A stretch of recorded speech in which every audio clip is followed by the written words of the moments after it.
Hi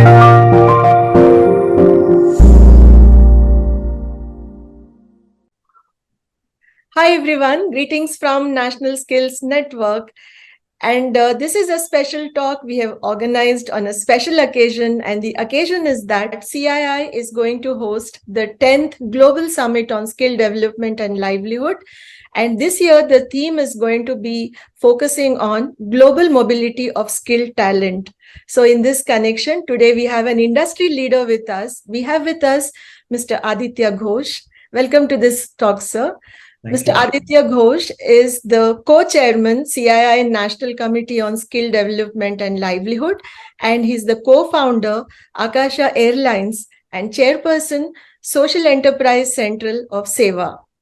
So, we are very happy to have you today, and thank you for giving us some time and also your views that we are going to learn from today on this occasion. So I'd like to get started by asking you something about global mobility of skilled workforce, which is actually happening in a big way in India, as we Indians are known to be adaptable, resilient, and also doing well in so many countries. However, we do face some issues.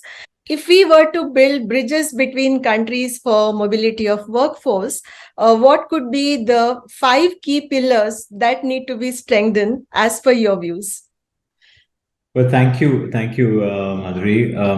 The very first thing that actually comes to my mind before even I get to the 5 pillars is, when I was growing up, Indians moving overseas for economic opportunities, was seen as a negative thing, as a brain drain, right? Mhm. And contrast to today, where we see our demographic profile as a dividend, which Yeah. we can use for the progress of India and our citizens. Mhm. So I think the one big positive change is the way we are looking at mobility of workforce. Okay. Now, the 5 things that kind of come to my mind. The very first is just a deep sense of respect, mutual respect, that has to be there between two countries. Is when we are sending our fellow Indians to another country, we need to respect the culture and the nuances of that country, and at the same time, we need to be assured that the Indians who go and work there will be treated with respect and with dignity and so on and so forth. So the very first step is that mutual sense of respect of cultures between two nations. Yeah. The second is, building on that aspect of culture, is the people who go from our country have to have the ability to learn, understand, appreciate the culture, the language, the mannerisms, the uniqueness of the country that we are going to. Mhm. And there are some things which are very specific, right? There are things that we do here in India which may be frowned upon somewhere else, and then there'll be something that may be very commonplace in another country, and it comes as a personal affront to us. And that friction can go away only when we really make an effort to understand the culture of the Right. country we're going to. The third is that when someone is taking a job in another country, Mhm. then is there a clear setting of the expectations from both sides? Okay. Expectations of what is required from the workforce that goes from here, in terms of skills, in terms of leadership qualities, in terms of managerial capabilities, and so on and so forth. And at the same time, the expectations from the job itself. Mhm. And then what do we get out of it, right? So I think clarity around those expectations is the third very important thing. The fourth is that in a lot of cases, there might be industries which are highly regulated. Right. And in those regulated industries, typically what happens is you're looking for a certain kind of accredited qualification. Mhm. So mutual sort of recognition of those accreditations, and also maybe some international certifications which will allow greater mobility of people and talent around the world and between two countries is the fourth very important fuel into this engine. And the very last one is, if things don't go right, you know, if things fall apart for whatever reason, what is the escalation matrix? You Okay. know, do you reach out to your employer? Do you reach out to your embassy? Do you reach out to your high commission? Do you reach out to the governments? When do governments get involved? When do ministries get involved? When do parallel tracks of dialogue get involved? I think these are the five that come to my mind. Yeah, sir, actually, that is giving a holistic picture, I would say. You have captured all the important points which are touching upon the softer side, like the culture, the language, and other things, plus the technical aspects also. Like you mentioned about the standards, the accreditation, and also how, if required, an escalation process also could be established. Going ahead with this kind of a line of thought, my next point would be to learn more from you about the need for quality in skilling, because as you know, every country has their own quality standards, and India has to respect them, right? And our skilling processes also have to respect them.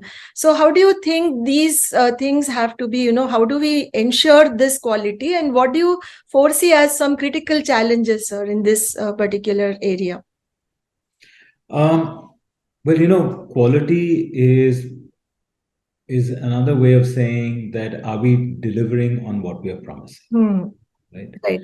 So, and the very first thing is, do we see it as a priority? So, our workforce, when it goes, it sees that, look, quality and delivering on what we are promising, delivering on what is expected of us is paramount, right? Even before we say we are going to excel at something, first, what we have got to do is what is relevant for us, and what is expected of us must be delivered 100% of the time. The second bit is that there are many industries in India now where there is some really high quality work going on, whether in terms of products, whether in terms of services, and I think we have built some world beating brands and offerings. But I'll also acknowledge that brand India, to be associated with high quality precision work, we probably have a few more years to go. We have been able to achieve it in certain areas, and then there are some others that we have some work to do. But this also happens over a period of time. Brands don't get built overnight. Right. Brands get built over time, but on the bedrock of consistency. So if our workforce goes in saying priority is delivering on what we promise consistently, then I think that will go a long way in building a certain positive brand perception around Indian businesses, around Indian workforce. And people will say, you know what, we need them on our team because they are going to deliver on what they promise. Yes, absolutely, sir. I think consistency is a very important factor in establishing, like you said, brand India in terms of, meeting the global standards and quality. So you already mentioned about migration and the need to, go through the legal aspects, etc. So can you please give us, as an industry leader, your views on how do we ensure that there is ease of migration, in terms of, let's say, meeting the labor laws, or sometimes we hear about stories like you mentioned, escalation, like somebody escalates through a tweet to the minister, and then it becomes a big issue. So is there a way we can proactively look at these things, maybe through some program or orientation, or any views on this, sir? Yes, I think, look, first of all, I think when we react to social media, what we must keep in mind is the ability to distinguish noise from news. Yes. And because then that allows us the time to be able to react more maturely to a certain incident. Yeah. But I think what you say is very important, because when people are migrating, when people are going from one country to another, there are various friction points. There are just lot of paperwork. There's a lot of information that has to, go back and forth. It takes time, appointments, and so on and so forth. I think two things are kind of the possible solution to it. One is to identify certain areas where it can become it where concerted effort can be put in, certain sectors where concerted effort can be put in to ease out the mobility. So rather than taking two countries and say, you know what, we're going to freely allow people to go back and forth, which is probably going to take a lot of time and it's probably unrealistic, we can say, okay, you know what, in certain, whether it is metallurgy or whether it is garment manufacturing, whether it is healthcare, education. So maybe there are certain sectors where we have massive strength, and taking that and say, if you are coming in for this kind of work, Right. we will make it a fast track program. Okay. So, and how do you make it a fast track program? I think technology is this other big thing. Right. With the fact that Indians now have Aadhaar, Indians now have PAN cards, and we now have huge amount of data available on every Indian citizen, even beyond the passports. Yeah. I think using those data pools with technology and being able to present to the other country a certain profile of the workforce that is going, which reduces the risk, I think will be one quick way to ensure that people are able to move back and forth quickly. Yes, and also it's a reuse of the data, like you just said, in building transparency of the processes and all that. Now let me ask you something which is a bit hypothetical. If we were to come up with an internationally recognized certification program, let's say by taking your own industry as an example, to facilitate global mobility, what would it be like the role of the industry in designing such a program? Do we already have something on these lines, where we say that, hey, look, if you have done this particular course, you are internationally certified? Of course, there are programs from NSDC, there are all kinds of skill development programs, but we still feel that we are, like you already said, we are yet to reach that mark. So how would you interpret this scenario, sir? It's a bit hypothetical, though. I think it's a great question. If we take travel and tourism as a whole, Yeah. there are certain areas of the travel and tourism business where it is quite easy. For example, hotels, cruises. There are lots of expatriate talent that come to work at hotels in India. There is specialized talent in the culinary business, and chefs coming in, hotel managers coming in, general managers coming in. Similarly, India exports a lot of talent into the cruise ships around the world. So I think there it's somewhat easier. On the other hand, in, let's say, the airline business, there is some specific areas where there's a lot of expatriate talent that comes in, typically in management, sometimes amongst pilots. But generally speaking, it is far more regulated, because automatically two nations do not, or the civil aviation authorities of two nations do not immediately recognize the let's say a license of a pilot, or a license of an aircraft maintenance engineer, or a license of a security professional across countries. And I think there is an opportunity, and that opportunity is, I think, going to be realized to its full potential by participation of both industry as well as the government. So while we always talk about the government opening up policies, I'll also say industry has to be more open, right? If as an industry I can say, look, I am open to welcoming certain pools of talent from around the world, or for that matter, a fast-growing airline in another part of the world says, look, if you have an Indian aircraft maintenance engineer, or you have an Indian flight attendant, or if you have an Indian pilot or an Indian security professional, they can come in and start working overnight. So I think I think industry has to lead the way by showing there is a need. Yeah.